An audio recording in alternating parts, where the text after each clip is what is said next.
Hello everybody, welcome back to another video, and before we get into it, I just want to say thank you so much for 1.5 thousand subscribers.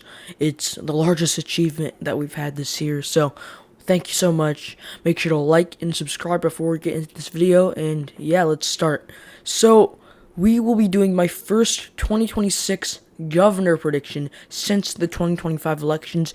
In 2025, we saw two governor races, Virginia and New Jersey, with both Democrats, one, flipping Virginia and keeping hold in New Jersey, expanding their margins from 2021, obviously, and also expanding their margins massively compared to 2024.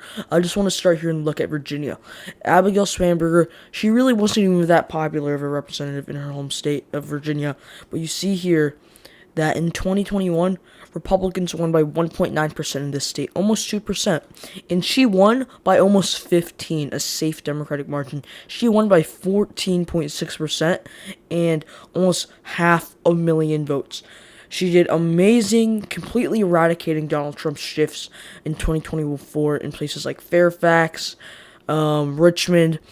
But she didn't do that, in Norfolk. She didn't do that well in Virginia Beach, I'll say that. She only won by 10 points, which isn't that good. But still, she definitely shifted a lot of those areas that Donald Trump's MAGA coalition was able to grab in 2024 back to the Democrats. This can be furtherly seen in the state of New Jersey. In New Jersey, Mikey Sherrill won by 12.6%. In 2021, New Jersey only went to incumbent Democratic Governor Phil Murphy by 3.2%. And on the presidential level in New Jersey, Harris only won by 5.9%. So doubling Harris's margins and quadrupling Phil Murphy's margins from 2021. And I mean, Mikey Sherrill, she was kind of popular in New Jersey, I guess, but nobody expected this. You also look at the shifts. You see a massive shift in Hudson and Passaic County. These two have the largest Hispanic percentages in the state of New Jersey, also one of the highest populations in the state of New Jersey. And you see here 22 points to the left in Hudson. In 2024, at the presidential level, New Jersey in Hudson County shifted to the right by a whopping 18.4%, and Passaic shifted to the right by 19.4%.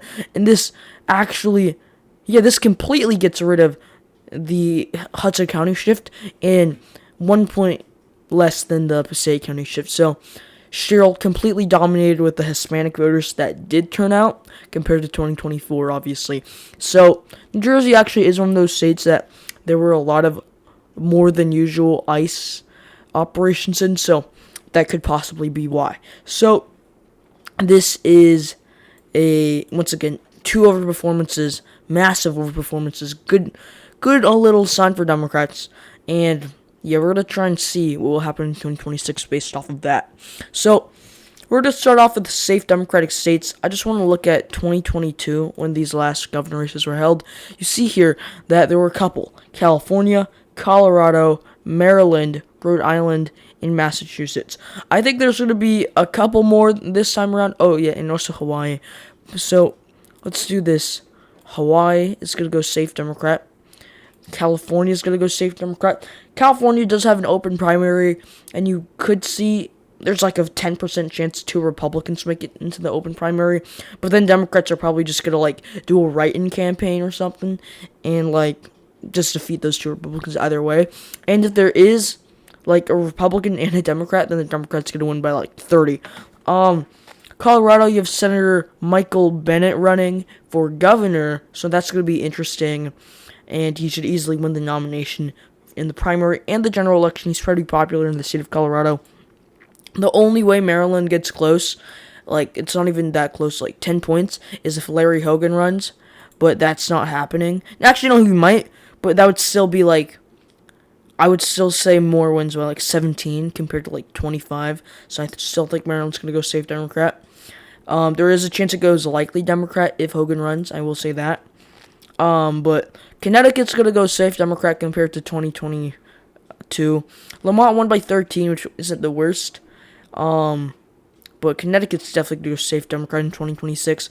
Rhode Island, Massachusetts with Maura Healey and Dan McKee. Yeah, those are also going to go safe Democrat. So I think those are going to be all the safe Democratic states. And we're going to do the safe Republican ones now. You have Idaho with Jim Little, Wyoming, Mark Gordon, South Dakota. South Dakota, you have an interesting Republican primary since Kristi Noem is the Secretary of Homeland now. But you have Dusty Johnson, the representative from South Dakota, running. And you also have Larry Roden. He was the lieutenant governor and became governor when Noem became Secretary of Homeland Security. He's going to jump into the race soon, and it's going to be interesting if he can defeat Dusty Johnson. You also have the Speaker of the House in South Dakota running, John Hanson. I don't think he's going to get much, but you look at this polling, it is going to go into a runoff, what it seems here. You look 15 for Toby Donen. Who is Toby Donen? That's interesting. I'm guessing that this might be a pollster that is with Donen. Sorry, yeah, but what we're looking at here is that Roden and Johnson are the ones that make it into a runoff in South Dakota. And you look at, actually no, not that, but I would like to see a poll of a head-to-head in a runoff between Dusty Johnson and Larry Roden, because Dusty Johnson, South Dakota has only one House member, and that is Dusty Johnson, which does help him statewide, unlike when representatives run in other states with like 12 districts. So, yeah, I mean, we'll see how it goes, but it's going to be an interesting runoff. But Johnson, I think he is a more establishment candidate, but I don't think they're too different on the issues. But either way, in this general election, South Dakota is going to go safe Republican. Nebraska, you have Jim Pillen. I mean, Jim Pillen, he won by 24. 2026, I mean, Nebraska was, I don't think he's going to go likely Republican even in a blue wave. Safe in Nebraska. In Kansas, this one's obviously flipping because Laura Kelly, the Democrat, is term limited now. So in 2026, Democrats have like no candidates. You have 2 state senators that are going to lose by like 20. And Republicans also have an interesting primary here. You have 2 statewide officials, Scott Schwab and Vicki Schmidt running, the insurance commissioner and secretary of state. You also have the former governor, but although he never won the actual election here, Jeff Collier. And you also have Ty Masterson, the president of the Senate in the state of Kansas. So, once again, these are one of the primaries that I would like to see polling for. I don't know why the ratings have it so close. It's gonna go because the people who voted for Kelly aren't gonna vote for like these random Democrats. But Sharice Davids, she was expressing interest into the governor's race. She's the only Democratic representative from the state of Kansas. Because Kansas is looking at redistricting, which would eliminate David's seat and make it very Republican. So, I mean, if she does jump into the race, it probably will be closer, but I don't think Kansas is going to vote for a lesbian Native American representative right now.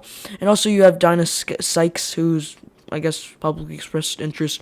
She's the leader of the Democrats and the caucus in the Kansas Senate.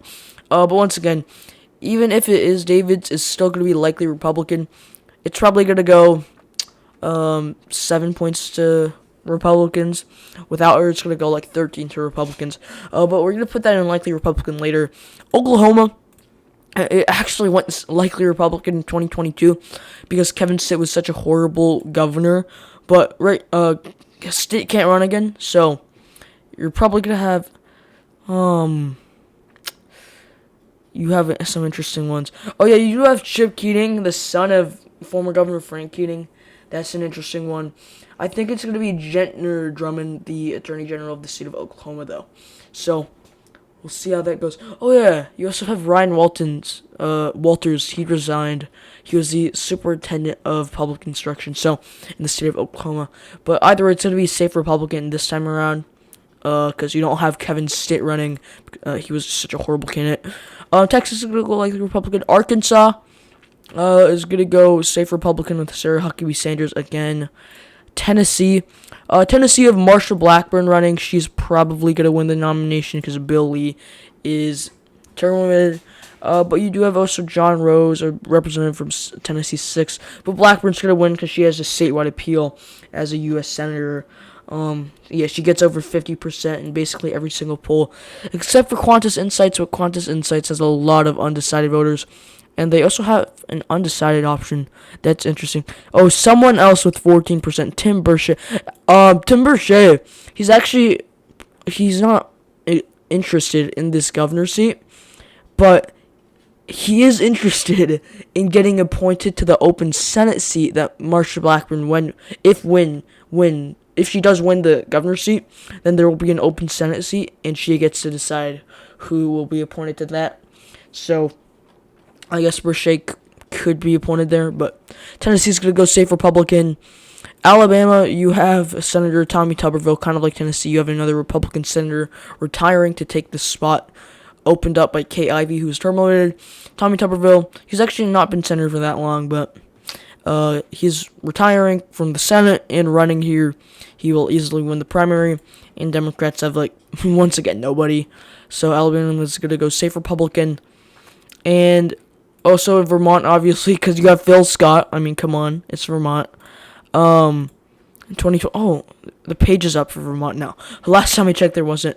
Also, the Lieutenant Governor of Vermont, John Rogers, who is also a Republican, by the way, although he won by way less in 2024. In 2024, because governor elections happen in Vermont every 2 years, Phil Scott won by 50%, and the only reason John Rogers won the Lieutenant Governor race was because, I'm going to try and find the page here, 2024 Vermont Lieutenant, yeah, you see here, I clicked on 2022, but you see here, 2024, John Rogers defeated the incumbent David Zuckerman by just 1.6%, and yeah, that was just really interesting, because, it was most likely just so many people that just voted for Republican anyways, even though they're liberal, because of Phil Scott. So, I mean, if Phil Scott doesn't run, I mean, he probably will. He's only 67 years old, so he probably will. But if he doesn't, and then John Rogers is a Republican nominee, there's no way he wins. Because the only reason he won by such a slim margin in 2024 was because Phil Scott was on the ballot. So, yeah, there's Vermont. And Democrats, I guess they're probably just going to run at random again. I don't think any of these two statewide Vermont Democrats are going to run for governor. So there's Vermont, safe Republican. And I think that's going to be it for the safe Republican states. So once again, the safe states are the states that are going to go by over 15%. Now we're going to move over to the likely states. The likely states are going to go between 5 and 14.9%. So we're going to start off with the likely Democratic ones. We're going to start off in Oregon. In Oregon, you have a pretty unpopular governor, Tina Kotek, running for re-election. She's going to win by way more than 3 this time.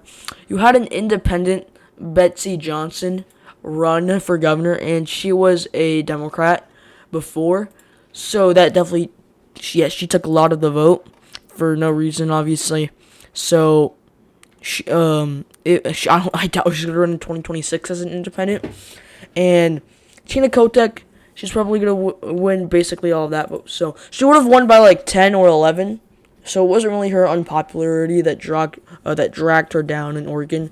It was really just a spoiler, Betsy Johnson. But Kotek, she would win by 12 or 9 to 12%, I'd say, when she runs for re-election. So there is a likely Democrat in the state of Oregon.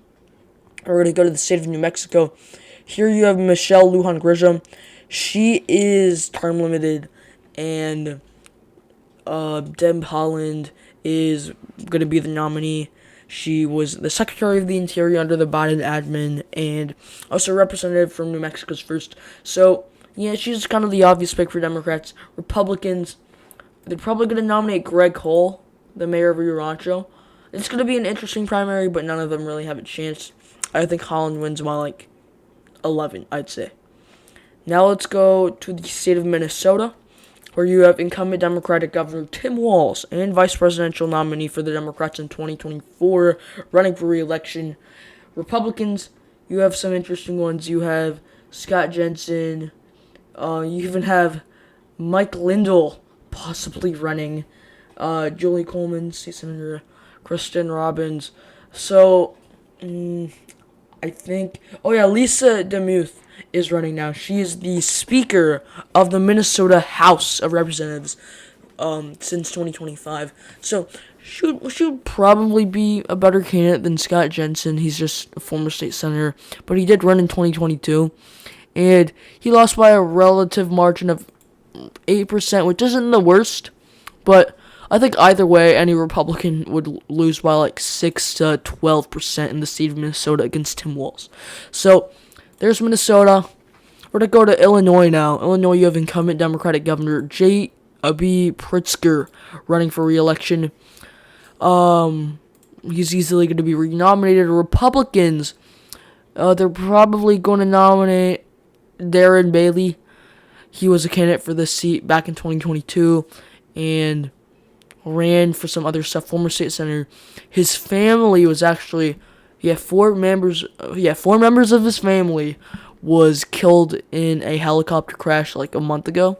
So rest in peace, but Darren Bailey's probably going to run for governor in 2026 and get nominated. Either way, it's Illinois. Sure, it shifted to the right by like 8% in 2024, but it's still going to go likely Democrat, probably by double digits. I'd say Pritzker wins by 13. Now let's go to the state of Pennsylvania now. You have very popular Democratic Governor Josh Shapiro running for re-election. I mean, I hope I hope Republicans don't nominate a Confederate role player again, Doug Mastriano. Stacey Garrity is a better candidate, but that's not a very high bar. But I mean, she has held office. She is the Pennsylvania state treasurer, so she does have somewhat of a statewide appeal. In 2022, in the Pennsylvania treasurer election, you see here that she won by, honestly, 6%. So she overperformed Doug Mastriano by like 20. But polling doesn't show a very good matchup for her. She loses by 16 and 18.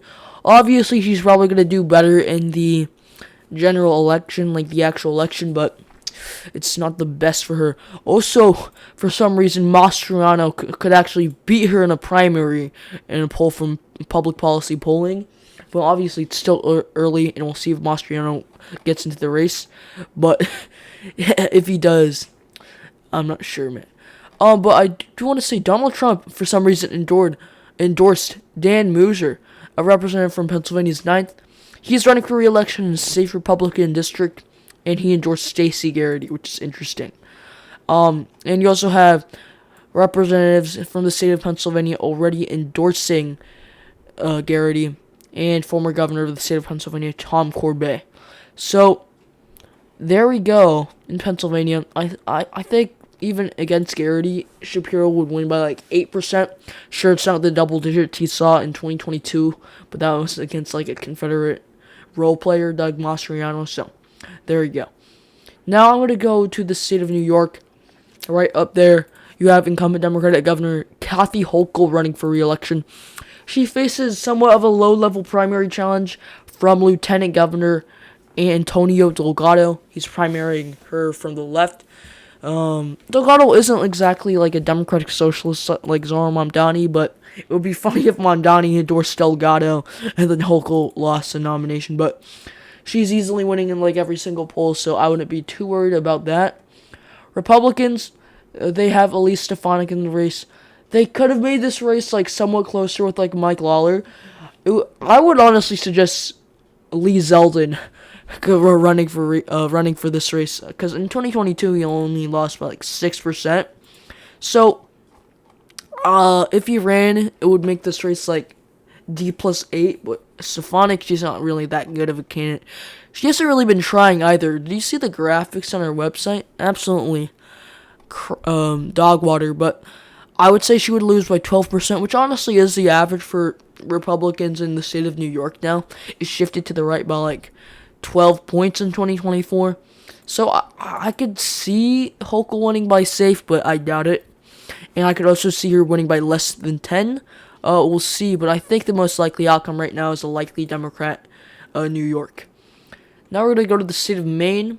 in the state of Maine, you have incumbent Democratic Governor Jeanette Mills. She's running for Senate because she's term limited for governor. The most progressive candidate in the primary right now, very stacked Democratic primary, a really good lineup here, is Troy Jackson. He's been endorsed by Bernie Sanders and Graham Plattner, the progressive, in the Senate race, going up against Jeanette Mills. But you also have some other candidates. You have Shanna Bellows, the Secretary of State, and you also have two, sort of proteges of politicians in the state of Maine. You have Angus King III, the son of Senator Angus King Jr., who also at some point was governor of the state of Maine. And you also have Hannah Pingree, the daughter of Representative from Maine's 1st Congressional District, Shelley Pingree. So, it's going to be an interesting primary. And once again, I would love to see polling here. But I would say Troy Jackson probably is a favorite because he's been endorsed by Bernie Sanders, and the other candidates are probably going to split some of their more moderate vote, but we'll see. Republicans, they're probably going to nominate, actually, they have some interesting candidates here. They have a state senator. They have Robert Charles, the former U.S. Assistant Secretary of State, which is interesting. And you also have Jonathan Bush, the nephew of former President George H.W. Bush.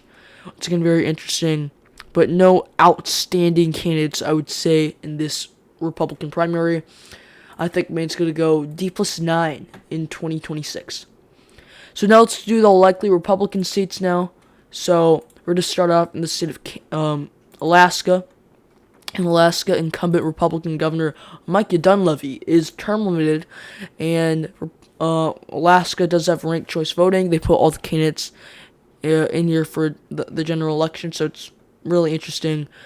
But the top Republican right now is going to be Nancy Dahlstrom, the lieutenant governor of the state of Alaska. You also have some state senators, stuff like that. Treg Taylor, the former attorney general of the state of Alaska. Lisa Murkowski, she actually might run, and her Senate seat isn't up until 2028, which is going to be interesting. I doubt she does, though. Democrats, the only candidate they have right now is Tom Begich. It would be really funny if somehow Begich crossed 50% of the vote in the first round, and other Republican candidates split the vote too much, but I doubt that would happen. Mary Peltola probably wouldn't hop into the Democratic race here, because that would split the vote with Tom Begich. Tom Begich did say he would drop out if Peltola ran, but I think Peltola's going to go for Senate. But yeah, you have some interesting candidates here. For some reason, Bernadette, I don't even know who Bernadette Wilson is, sorry. But for some reason, Byron Donalds and Craig Campbell endorsed her.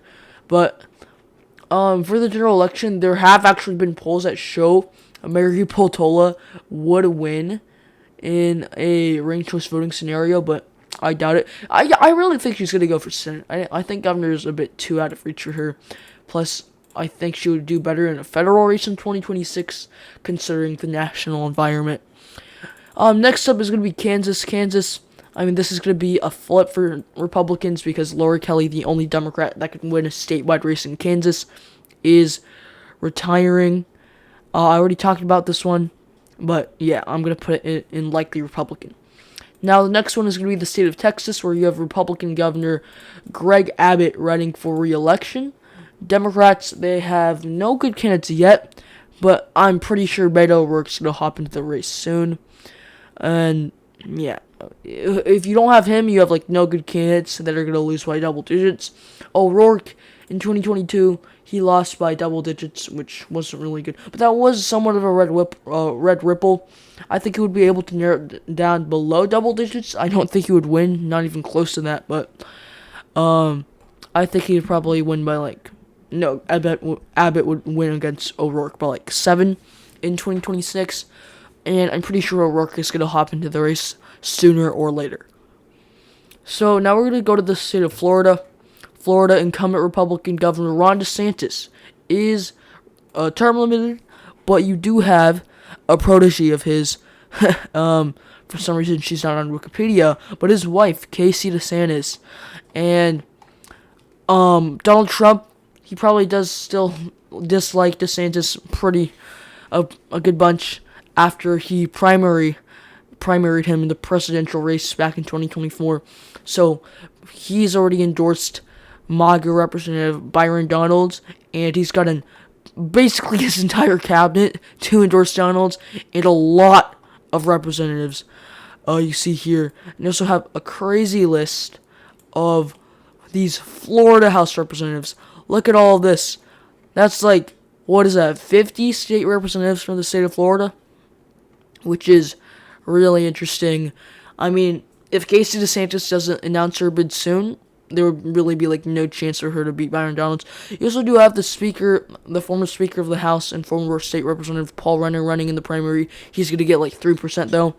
Jay Collins, the Lieutenant Governor that replaced the guy who resigned. I forgot. Jay Collins could possibly run, but once again, he's going to get like 5% of the vote in the primary. Democrats, you had Jerry Demings. He announced his bid like a week ago. He's the mayor of Orange County. And he is the husband of Val Demings, which is interesting. You also have David Jolly, a former Republican representative from Florida's 13th. He switched to the Democrats. He only switched to the Democrats in 2025. He was part of the Forward Party for a couple years, but he left the Republicans in 2017 when Donald Trump took over. So he's kind of like that Adam Kinzinger, Liz Cheney type type Democrat. So I think Demings would lose to Byron Donalds. I think Byron Donalds is going to be the Republican nominee. I think Demings would lose to Donalds by 11, and Jolly would lose by like 9. So there's that. I'm going to go to South Carolina now.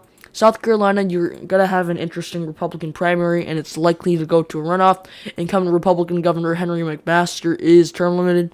You have a pretty stacked Republican primary here. Josh Kimbrell is like the only unknown one. But you have the Lieutenant Governor of South Carolina, Pamela Yvette, who kind of looks like Nikki Haley. You have Nancy Mace. Nobody really wants her. Ralph Norman, more establishment, but still very MAGA representative from South Carolina. And you also have the Attorney General of South Carolina, Alan Wilson. So remember, South Carolina, their primaries, if nobody reaches 50% of the vote, then the top two go into a runoff. So you see here in these polls, it's showing basically every single time that Nancy Mace does make it into a runoff with somebody, except for one, and that was from a Qantas Insight poll that showed Pamela Yvette and Alan Wilson making it to the runoff. But you see here that Pamela Yvette and Alan Wilson kind of have like a split chance of making the runoff, and Nancy Mace basically makes it into a runoff with them every single time, although very few times she's really leading by like 3% or something like that. So, I mean, I think Mace will make it to a runoff with either Wilson or Yvette. And then Norman and whoever, Wilson or Yvette, their voters will unite against whoever isn't Nancy Mace, because nobody really wants Nancy Mace. Honestly, Ralph Norman might drop out soon if his polling continues to do like this, and he would just run for like re-election or something. So yeah, there's South Carolina, and Democrats have like nobody. So I would say South Carolina is going to go to the Republican in the general election by like 13. Now the final likely Republican seat is going to be the state of New Hampshire, a very blue state on the presidential level. But in 2024, the New Hampshire governor race went to Republican Kelly Ayotte by almost double digits against Democrat Joyce Craig. In 2026, you're going to have Ayotte likely winning the primary, but for some really odd reason, Donald Trump was talking about primarying Kelly Ayotte with a MAGA candidate, which would be really stupid because Ayotte's the only candidate that could win in New Hampshire for Republicans. I doubt Trump will actually keep his word with that. Democrats, they're gonna nominate another random candidate like they've done with the last couple of cycles in the state of New Hampshire. Democrats, for some reason, they just do not try these New Hampshire governor races, nor Vermont. And Ayotte isn't really that liberal either compared to Phil Scott. Like, she has some conservative policies, unlike Phil Scott, who's kind of just progressive, honestly. So there's New Hampshire. I think it's going to go to Ayotte by, like, 7. So now we're left with the leans and tilt states. So leans are going to be the ones that go between 1 and 4.9%, and tilt those are going to be the ones that go under 1%. So we're going to start off in the state of Ohio. I've been going lean Republican. So in the state of Ohio, in 2022, the Republican Mike DeWine, incumbent, won by 25 whole percent. Remember, on the presidential level in 2020, you saw in Ohio, Trump only won by 8, and in the Senate level in 2022, J.D. Vance only won by 6. So Mike DeWine was kind of a electoral juggernaut in the state of Ohio. Republicans, they're going to nominate a very bad candidate in 2026, and that is going to be Vivek Ramaswamy. But, I mean, I don't think the electoral accountability really matters here. Not accountability, the electoral performance really matters here for Republicans in the state of Ohio. But Democrats, they have either Tim Ryan or Amy Acton. I think Tim Ryan does like 2-3 points better, but Acton isn't that bad. But in most general election polling, Ramaswamy does still beat Acton. There was one poll, but that was from a Democratic-sponsored pollster that had Acton up by 1. Once again, in these Republican pollsters, not Republican, but like the ones that show Ramaswamy up, you still see he's only up by 3, he's up by 1, he's up by 5. This Emerson College one was interesting, but there was 12% undecided voters. But this Emerson College one is interesting. But I think Ramaswamy would beat Acton by like 7, and against Tim Ryan, he would win by like 4, honestly. So I think Ryan, he's going to announce his bid soon. I'd say in like December or late November. And then Ramaswamy would beat Ryan in the general election by around 4%. So, and Ramaswamy could win by like double digits somehow, but I doubt it. So now let's go to the state of Iowa. Once again, Kim Reynolds, she's actually pretty unpopular, but she only won by 18 points. She somehow won by 18 points in 2022. Once again, in 2020, Donald Trump only won the state of Iowa by 8. And on the Senate level in 2022, Chuck Grassley only won by 12. So that's actually interesting, once again, in the state of Iowa. But Kim Reynolds, she wasn't term limited, but she is retiring. Republicans are likely going to nominate Representative Randy Feenstra, and Democrats are likely going to nominate the only statewide Democrat in the state of Iowa, and that is the auditor, Rob Sand. So, Rob Sand is definitely going to put up a fight against Randy Feenstra. You did have a Democratic-rated pollster between Feenstra and Sand show Sand was actually up by 2, but in reality, I think Feenstra is going to win. Obviously not by 18 points somehow, where Kim Reynolds won by 2022.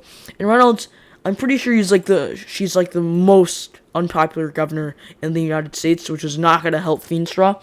But I think Feenstra pulls through and wins by around 3%. Now let's go to the lean Democratic states. We're going to go to the state of Wisconsin. You have incumbent Democratic Governor Tony Evers announcing retirement. He could have ran for another term, but he decided not to. Democrats, you have the only major candidate right now in the primary is Sarah Rodriguez, the lieutenant governor of the state of Wisconsin. But you also have Mandela Barnes. He's probably going to hop into the race. He's the former lieutenant governor of the state of Wisconsin. He was the lieutenant governor during Tony Evers' first term, and he ran for Senate in 2022, and he only lost, actually, by 1%. He actually ran a pretty good campaign, but Johnson somehow was able to hold. I think Mandela Barnes and Sarah Rodriguez would be able to win in 2026. Mandela Barnes is a slightly more progressive candidate here. In a primary, you would have Mandela Barnes winning with double digits, 16%, and Rodriguez comes in second with 8%. It's gonna be a very chaotic primary, but yeah, because you also have these local officials like Milwaukee County Executive David Crowley, Francesca Hong, the state representatives, and such. So it's going to be a messy primary, but either way, I think Mandela Barnes would come out on top. Republicans, they're probably going to nominate Tom Tiffany. You do have Tommy Thompson. Yeah, he was talking about running, but he's 83, and by the end of his term, he would be close to 90. He was a former governor of the state of Wisconsin. He served for 14 years. And then he was the Secretary of Health and Human Services during the first term of the Bush administration. So, It would be really funny if he ran. Oh, he also ran for Senate in 2012, which he lost to Tammy Baldwin by like 6. But it's gonna be funny if he does run. And somehow beats Tom Tiffany, but I doubt that would happen. But he might actually be the sleeper pick here. But the Democrats, I think they're the favorite in Wisconsin. I think they're gonna win by 2%. I think they're gonna pick Mandela Barnes. Now we're going to go to the state of Georgia. In the state of Georgia, you have incumbent Republican Governor Brian Kemp, who's fairly popular for a statewide official in the state of Georgia. He's term limited, and I don't think he's endorsed anybody. Yeah, no. But you do have a major endorsement from Donald Trump. He endorsed Lieutenant Governor Burt Jones over Attorney General Chris Carr and Secretary of State Brad Raffensperger. Trump has always been somewhat critical of Raffensperger ever since he denied Trump's claims of election rigging in the state of Georgia during the 2020 presidential election. Also, Chris Carr, he got the endorsement from 53 county sheriffs, which is interesting. 27 state senators for Burt Jones, 39 state assembly members, 17 county sheriffs. Okay, that's all interesting stuff. But Georgia, it's also another one of those states where it has primary runoffs and runoffs for general as well. But you have Brad Raffensperger making it to a runoff with Burt Jones in the last two polls. But you do have enough undecided voters to push either one of them to the top. I think Raffensperger has no chance of winning the primary. I'm gonna be honest, because just Trump's definitely gonna call him a rhino and stuff like that, which isn't gonna do well with the Georgia GOP. Democrats, they don't have any really good candidates because you have Roy Roman, State Representative Derek Johnson. Roy Roman's going to be like the progressive in the race. And Geoff Duncan, he's going to be the so-called Dino, the former Republican Lieutenant Governor of the state of Georgia, who's such a Democrats because obviously he's another one of those anti-Trump, never-Trump Republicans. He has a lot of conservative policies. I doubt Democrats would nominate him, but if they really cared about electability, Duncan would be the way to go. You also have Derek Jackson, state representative and candidate for lieutenant governor in 2022, although he never even got the nomination.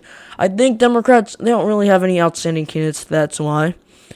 You also have Jason Estes, a former state senator, but it's going to be an interesting primary for the Democrats as well. For some reason, Keisha Lance Bottoms has won every single poll. And she is a former mayor of the state of Atlanta. Sorry, not the state, the city of Atlanta. I'm so sorry. But yeah, that's actually really interesting. Defeating Geoff Duncan with only 5%.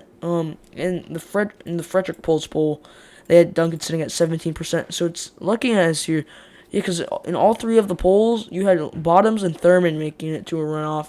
Thurman is the former DeKalb County CEO and former Georgia Labor Commissioner. So that's interesting. None of those two candidates are exactly super electable. So I'd say Republicans are definitely the favorites in the state of Georgia. I have it going lean Republican. I think Burt Jones is a favorite in the Republican primary, and he would win in the general by 2.5%. So now we're going to go to the state of Arizona. You have incumbent Democratic Governor Katie Hobbs running for re-election. And Katie Hobbs, she could have faced a primary from Adrian Fontes, the Secretary of State, but that's not happening. Republicans, they have a really stupid primary, I'd say. Kimberly Lee, she was running for a bit, but now she's running for superintendent, so there's that. Carrie Lake, thank the Lord she's not running. The MAGA candidate in this race is going to be Representative Andy Biggs. You also have David Schweiker from a somewhat swing district in Arizona.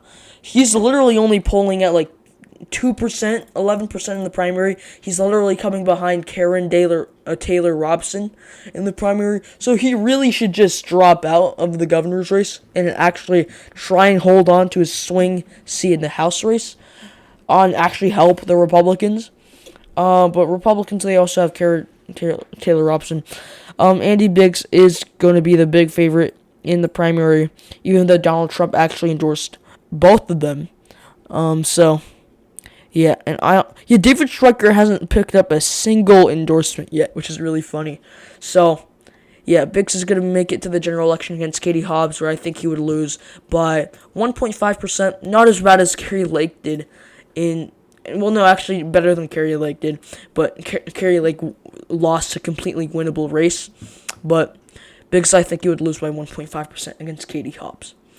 Now for the final race of the video, no, not the final race, the second to last, in the state of Nevada, you have incumbent Republican governor, fairly popular for the state, with a large amount of Hispanics, Joe Lombardo. He is running for re-election. And Democrats are likely to nominate Nevada Attorney General Aaron Ford. But in a state with such a large Hispanics, you're going to see, even though Lombardo is a fairly good and moderate governor, you are going to see Hispanics definitely hurt him in the general election. Also, you do have the former governor and candidate for this seat, nominee for the seat for the Democrats in 2022, Steve Sisolak, possibly running. I doubt he will. Actually, no, he probably will, but he would probably lose to Aaron Ford in the primary. Right now, Lombardo is beating Aaron Ford in every single poll, but you haven't had that many polls. I would say Lombardo would beat Aaron Ford right now by only 1.2%. Because right now, Nevada, also another one of those states with a large amount of ICE operations compared to other ones, like Nebraska, say that or something. But yeah, Lombardo, he's definitely gotta sort of separate himself from Donald Trump at least a bit in the next year or so to have a better chance of holding on to his seat. Because before, I was looking at him possibly winning by, likely Republican, but that's not happening. So, Nevada, if Lombardo plays his cards right, he can win re-election pretty easily. Now, in Michigan, Gretchen Whitmer is not running for re-election, and you have a pretty interesting race here, because you have the Detroit mayor, very popular Detroit mayor, Mike Duggan, running as an independent, and he's actually not being a spoiler to the Democrats that much. The Democrats, they're likely going to nominate Secretary of State Jocelyn Benson over Lieutenant Governor Garland Gilchrist right now, because you look at the polling, Benson is beating Gilchrist in literally everything. Honestly, I would say Gilchrist should run for Secretary of State to replace Benson instead, if he wants to keep on to his political career. Republicans, they're likely going to nominate John James, the representative for Michigan's 10th Congressional District, really the best Republican in the state of Michigan, even better than Mike Rogers, who's running for Senate in 2026. In 2022, was it from 2022? No, I think it was for the Senate in 2022. No, what did John James run for? Shoot, I forgot. But John James, he is, you look at this, nominee for Senate in 2018 and 2020. That's why. You look here, John James in 2020 lost the Senate seat by only 1.7% against Gary Peters, and in 2018 he lost the Senate seat by a pretty big amount to Debbie Stabenow, who is obviously retired and got replaced by by Slotkin. But John James, he's definitely going to put up a fight against Benson. If Republicans nominate the same candidate that lost by double digits in 2022 against Gretchen Whitmer, I will be so mad. Because at least Shooter Dixon's saying she won't run, but with these people, you really don't know. Oh, Perry Johnson, he's interesting. He ran for president in 2024. I remember him. He's running. He could run. Tom Leonard, Mike Cox. So, yeah, it seems like John James has pretty much cleared out the primary field and will easily win the nomination. So, yeah, if you look at the general election polling and the Benson versus James versus Duggan matchup, in the latest poll from Rosetta Stone Communications, it is a Republican-leaning pollster. James wins by 5%, 39-34, and Mike Duggan picks up 18%. Yeah, because every poll is showing that Duggan gets over 10% in the general elections. Also getting over 15%. And most of the times getting over 20%. We'll really see how much he can hold on to by election day. I think, once again, these third-party candidates, they start off strong, but they kind of lose relevancy once they don't make the debates and stuff. But I mean, he is from the largest city in this. Yeah, he's a very popular mayor of the largest city in the state of Michigan. But the thing is, he is leaving the office in Detroit because of the Detroit mayor race that happened in 2025. So he is leaving office soon, so he might lose relevancy in Detroit, which is going to hurt his campaign, and it would help Democrats expand. But this is a winnable race for John James. Benson, I think, starting out is a favorite. And we'll see if Duggan really does become a spoiler, because right now he's kind of splitting the vote, honestly, between James and Benson. Pretty much evenly, just leaning slightly towards Benson. But even with that slight tilt, you could see him being a spoiler. So right now I have Benson winning by less than 1%. I have her winning by 0.7%. So this is my first 2026 governor's prediction since the 2025 election. So I hope you enjoyed this video. Once again, subscribe, like. Here's a shout out to the two members once again, Kentucky Politics and the other guy who I can't say his name. But anyways, once again, subscribe, like the video, and I will see you next time. Goodbye.